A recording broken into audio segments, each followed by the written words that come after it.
റോമർക്ക് എഴുതിയ ലേഖനം 11-ാം അധ്യായം അതിൻ്റെ 33 മുതൽ 36 വരെയുള്ള വാക്യങ്ങൾ ഇപ്രകാരമാണെന്ന് വായിക്കുന്നത്. ദൈവത്തിൻ്റെ ധനം, ജ്ഞാനം, അറിവ് എന്നിവയുടെ ആഴമേ, അവൻ്റെ ന്യായവിധികൾ എത്ര അപ്രമേയവും അവൻ്റെ വഴികൾ എത്ര അഗോചരവുമാകുന്നു. കർത്താവിൻ്റെ മനസ്സറിഞ്ഞവനാര്?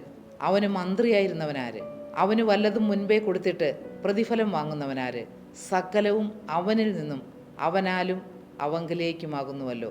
അവന് എന്നേക്കും മഹത്വം. ആമേൻ. ഹല്ലേലൂയ. ദൈവത്തിൻ്റെ വചനം ചോദിക്കുകയാണ്, ദൈവത്തിൻ്റെ ധനം, ജ്ഞാനം, അറിവ് എന്നിവയുടെ ആഴമേ. ജീവനുള്ള ദൈവത്തിൻ്റെ ധനം, ദൈവത്തിൻ്റെ ജ്ഞാനം, ദൈവത്തിൻ്റെ അറിവ് എന്നിവയുടെ ആഴം മനുഷ്യർക്കാർക്കും അളക്കുവാൻ കഴിയുന്നതല്ല.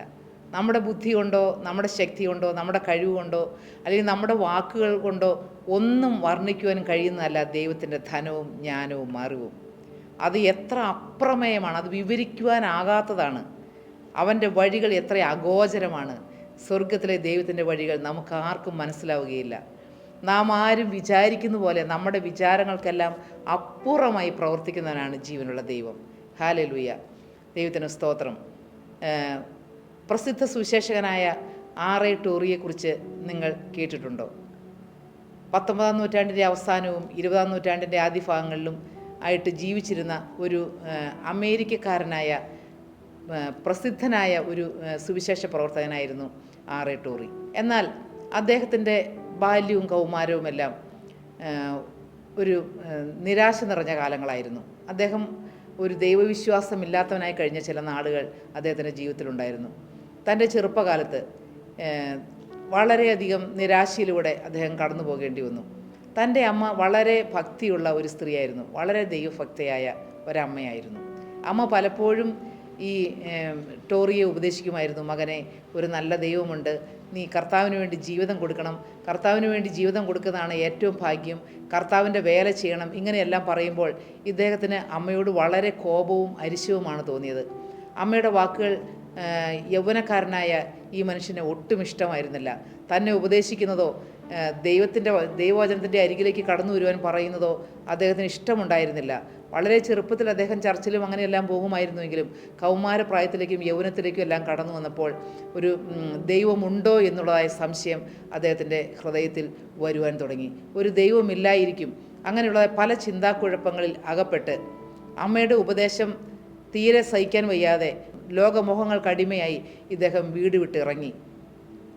വീട്ടിൽ നിന്ന് എല്ലാം ഉപേക്ഷിച്ച് അമ്മയുടെ അരികിൽ നിന്ന് താൻ വേറെ എവിടേക്കെങ്കിലും പോവുകയാണെന്ന് പറഞ്ഞ് വീട് വിട്ട് ഇറങ്ങിപ്പോകുന്ന മകനോട് അമ്മ പറഞ്ഞു, മോനെ, ശരി, നീ പോകുന്നെങ്കിൽ കുഴപ്പമില്ല, നീ പോകുന്നത് കൊള്ളാം, പക്ഷേ നിനക്ക് എന്നെങ്കിലും നിനക്കൊരു പ്രയാസ സമയം വരുമ്പോൾ, നിനക്കൊരു പ്രയാസ ഘട്ടം വരുമ്പോൾ നീ ഇങ്ങനെ പ്രാർത്ഥിക്കണം, എൻ്റെ അമ്മയുടെ ദൈവമേ, അങ്ങ് ജീവിക്കുന്നുവെങ്കിൽ എന്നോട് കരുണ തോന്നണമേ എന്ന്. അദ്ദേഹം ആ ഒരു വാക്ക് കേട്ടുകൊണ്ട് അമ്മയുടെ അരികിൽ നിന്ന് പുറപ്പെട്ടു. ആ പറഞ്ഞതൊന്നും ടോറിക്ക് ഇഷ്ടപ്പെട്ടില്ല. പക്ഷേ വീട്ടിൽ നിന്നും പുറപ്പെട്ട ടോറി വേറെ പല സ്ഥലങ്ങളിലും അലഞ്ഞു തിരിഞ്ഞ് നടന്നു. കുറേ സ്ഥലങ്ങളിലെല്ലാം എവിടെയൊക്കെയോ പോയി ജീവിച്ചു. കുറച്ച് നാളുകൾ കഴിഞ്ഞപ്പോൾ അദ്ദേഹത്തിൻ്റെ മനസ്സിലേക്ക് ഭയങ്കരമായ നിരാശയും ജീവിതത്തോട് തന്നെ വലിയ മടുപ്പിക്കുന്നതായ അനുഭവങ്ങളും എല്ലാം കടന്നു വന്നു. ഈ ജീവിതം ഇങ്ങനെ ജീവിച്ചാൽ ഒരു പ്രയോജനമില്ല, തൻ്റെ ജീവിതം നശിപ്പിക്കാമെന്ന് വിചാരിച്ച് അയാൾ ഒരു ഹോട്ടൽ മുറിയെടുത്ത് തൻ്റെ ജീവിതം നശിപ്പിക്കുവാനായി തൻ്റെ കയ്യിലൊരു തോക്കുണ്ടായിരുന്നു. ആ തോക്കുകൊണ്ട് സ്വയം വെടിവെച്ച് മരിക്കുവാനായി അദ്ദേഹം ശ്രമിച്ചുകൊണ്ടിരുന്നപ്പോൾ, അതിനുവേണ്ടി ശ്രമിക്കുമ്പോൾ, ആത്മഹത്യാ ശ്രമം നടത്തിക്കൊണ്ടിരുന്നപ്പോൾ പെട്ടെന്ന് ഒരു ഇടിവെട്ടുന്ന പോലെ അമ്മയുടെ ആ ശബ്ദം അവൻ്റെ കാതുകളിൽ മുഴങ്ങി. നിനക്ക് എന്തെങ്കിലും പ്രതികൂലം വരുമ്പോൾ നീ അമ്മയുടെ ദൈവത്തെ വിളിച്ചപേക്ഷിക്കണമെന്നുള്ളതായ വാക്ക് അവൻ്റെ ഹൃദയത്തിലേക്ക് ആഴ്ന്നിറങ്ങി വന്നു. പെട്ടെന്ന് ടോറി വിചാരിച്ചു, അങ്ങനെ ഒരു ദൈവമുണ്ടോ, എങ്കിൽ ഞാനൊന്ന് പ്രാർത്ഥിക്കാമെന്ന് കരുതി അയാൾ അവിടെ താഴെ മുട്ടുമടക്കി പ്രാർത്ഥിച്ചു, എൻ്റെ അമ്മയുടെ ദൈവമേ, അവിടുന്ന് ജീവിക്കുന്ന ദൈവമാണെങ്കിൽ എൻ്റെ ഹൃദയത്തിലേക്ക് കടന്നു വരണമേ, എനിക്ക് സമാധാനവും ആശ്വാസവും തരണമേ എന്ന്. അദ്ദേഹം ഏകനായി നിന്ന് പ്രാർത്ഥിച്ച പ്രാർത്ഥന സ്വർഗ കവാടം ഭേദിച്ച് ദൈവസന്നിധിയിലേക്ക് ഉയർന്നു. പ്രിയപ്പെട്ടവരെ, ടോറിയുടെ ഹൃദയത്തിലേക്ക് എന്തെന്നില്ലാത്ത ഒരു സമാധാനം ഒഴുകി ഇറങ്ങുവാൻ തുടങ്ങി. അവൻ്റെ കണ്ണുകൾ നിറഞ്ഞൊഴുകുവാൻ തുടങ്ങി. മാനസാന്തരം എന്ന അത്ഭുതം അവൻ്റെ ജീവിതത്തിൽ സംഭവിച്ചു. അന്നുവരെ താൻ തിരസ്കരിച്ച് കളഞ്ഞ, അന്നുവരെ ദൈവമുണ്ടോ എന്ന് ചോദ്യം ചെയ്ത, അന്നുവരെ ഇങ്ങനെ ഒരു ദൈവം ഇല്ലായിരിക്കാമെന്ന് സംശയിച്ച് നിരാശയിലാണ്ടുപോയ തൻ്റെ ജീവിതത്തിലേക്ക് ജീവനുള്ള ക്രിസ്തുവിൻ്റെ സ്നേഹം ഒഴുകിയിറങ്ങി. ഹല്ലേലൂയ. അന്ന് ടോറി മാനസാന്തരപ്പെട്ടു. തൻ്റെ ജീവിതം ക്രിസ്തുവിന് വേണ്ടി വേർതിരിച്ചു. തൻ്റെ അമ്മയുടെ ദൈവത്തെ രക്ഷകനും കർത്താവുമായി ജീവിതത്തിലേക്ക് സ്വീകരിച്ചു. ഒരു മനുഷ്യൻ്റെ ജീവിതത്തിൽ നടക്കുന്നതായ മാനസാന്തരം അത് വലിയ അത്ഭുതമാണ്. നാം ഇവിടെ റോമർക്കെഴുതിയ ലേഖനത്തിൽ വായിച്ചതുപോലെ, ദൈവത്തിൻ്റെ ധനം, ജ്ഞാനം, അറിവ് എന്നിവയുടെ ആഴമേ. അത് ഇതിൻ്റെ ആഴം ഗ്രഹിക്കുവാൻ ആർക്ക് കഴിയും? ദൈവം നൽകുന്ന മാനസാന്തരത്തിൻ്റെ അനുഭവത്തെക്കുറിച്ച് വർണ്ണിക്കുവാൻ ആർക്ക് കഴിയും? അത് എത്ര നഷ്ടപ്പെട്ടു പോയ വ്യക്തിയോടാണെങ്കിലും ഏത് സമയത്തും ആരും വിളിച്ചപേക്ഷിച്ചാൽ ഇത്ര സമീപസ്ഥനായിരിക്കുന്ന ദൈവം മറ്റാരുള്ളൂ? നാം വിളിച്ചപേക്ഷിക്കുമ്പോൾ അത് എൻ്റെ അമ്മയുടെ ദൈവമേ എന്ന് വിളിച്ചാണ് അദ്ദേഹം വിളിച്ചത്.